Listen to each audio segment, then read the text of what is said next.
Boom! Tinamaan yung torser. Oh no! Pare, dito yung bantay oh. May bantay na agad dito. Eh sir, oh, naghahanap si sir. Hinahanap niya yung violator. Magandang umaga. Sikat na naman tong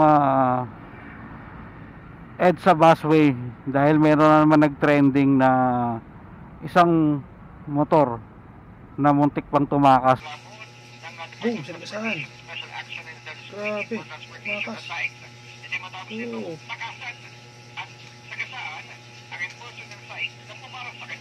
Wow. Tumakas ang ano. Trending na naman to.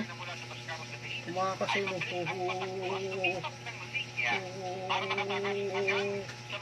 Boom! Tinamaan yung torser. Wow! Wow! Trending na naman. Kaya pag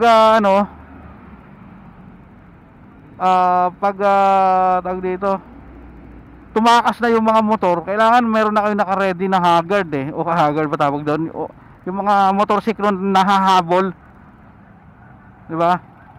Kasi malay mo yung tumakas masamang loob, di ba? May masama siyang balak kaya siya tumakas, mayroon siyang dalang kakaiba kaya siya tumatakas, pero kaya dapat doon hinahabol kung malay mo yung tumakas na yun masamang loob, di sana na-prevent nyo na yung ginawa no na masama.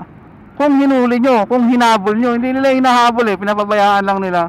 Dapat dyan may nakatambay na motor na hahabol, mga dalawa, di ba?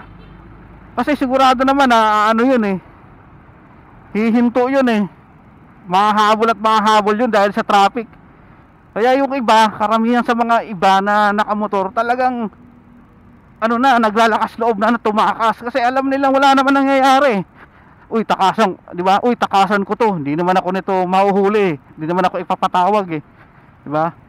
Uy, tatakasan ko to. Total second hand lang naman tong motor ko di ba? Ibebenta ko na lang kung sakasakali, ibebenta ko na lang din agad. Ganun yung mindset ng mga hindi nyo iniintindi yung mindset ng medyo mautak, magulang. Uy, tatakasan ko to. Kasi 5K din to ayoko mahuli ako, takasan ko to. Total yung motor ko second hand ko lang binili, di ba? So wala na, hindi mo na na-prevent yung masamang balak nung nakatakas at pinatakas yung motor. Sinokos order nyo lang. Which is wala pa naman na napapanagot yata sa Sokos order kasi wala pa naman silang pinapakita diba? Sa dami ng nakatakas dyan, wala pang napapakita. Mas maganda pa rin talaga yung hinahabol, diba? Dalawang runner na motor nila ang ilagay dyan, diba?